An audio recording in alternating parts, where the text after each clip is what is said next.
ano yung nakikita ko? Ano yung parang visualization ko about this AI is making you dumber?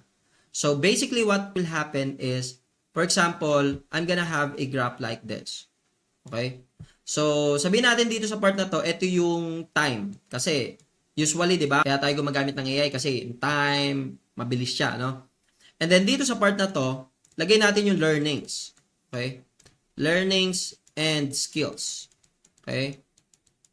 Alright. So, ngayon, gagawin muna natin yung old ways of doing things, no? So, usually, before, no, para magkaroon ka ng maraming skills, no, sometimes it will take time talaga. Okay? So, parang ang nangyayari niya, it will take time, no? And then, at some point, if meron ka ng good, no, good foundation na ng knowledge, at some point, bababa na yung time niyan mga boss. Kasi nga, mas mabilis mo na siya maaral. Kasi nga, mas marami ka ng foundational knowledge na naaral. Kaya, pakonti ng pakonti yung time and padami ng padami yung skills na kaya mong aralin. Ngayon, i-compare naman natin siya pagdating naman sa AI. Okay?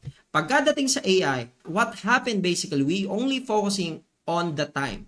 No? We're not focusing any on the learning or skills. No? We're just only focusing, gusto ko mabilis, gusto ko mapabilis yung paggawa ko ng application. So parang ganito yung takbo niyan mga boss, no? Na sometimes, okay, nagagawa mo siya, nakaka-learn ka ng konti, and then pakunti-kunti lang. Pakunti-kunti lang.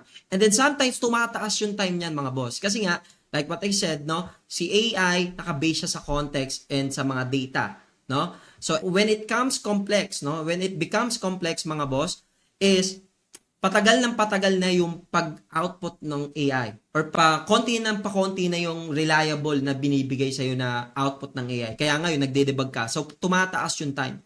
And then konti lang din yung skills. So meaning nakikita nyo, parang nagsasayang kayo ng oras, mga boss. And then, konti lang yun nalalearn nyo ng skills. Okay. So, sige.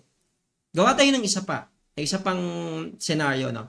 Yung isang scenario naman, mga boss, is, ito naman yung parang gagamitin mo ng maayos or gagamitin mo ng wisely sa AI. So, meaning, konti yung time, pero marami ka naaaral. Kasi nga, mas mabilis ka na makapag-research ngayon. Unlike before, no? Parang maghahanap-hanap ka pa. So, ngayon, pagka ginamit mo wisely sa AI, no? AI, ginamit mo siya sa pag-aaral, mas mapapabilis ka. And then sometimes, syempre, mapapatagal ka kasi maghihintay ka ng mga prompt. Pero, patagal padami yung skills mo and so on and so on. So, doon na lang kayo mamimili, mga boss, no? Are you just gonna stay with this, no? Magre-rely na lang ba kayo sa AI and make yourself dumber, stupid, and lazy? So, it's up to you. Or gusto mong mag-build ka ng foundation knowledge mo. No? And then at some point, mapapabilis yung pag-aaral mo. Or, you work smartly, no? Use AI to learn more skills. So, kayo yung mamimili ng landas na gusto nyo tahakin, mga boss. Especially for the software engineers. No? So, gusto nyo ba yung mga short term lang, pero konti lang yung mga skills na nalalearn nyo? Or, magpuput kayo ng hard work, no? Para mag-aral ng mga bagay.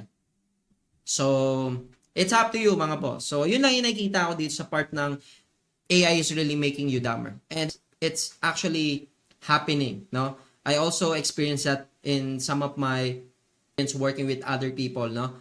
So, na-experience ko yung nagiging result ng pagka-over-rely nila sa AI, no? So, yun lang mga boss. And sana may na tutunan kayo sa video na to.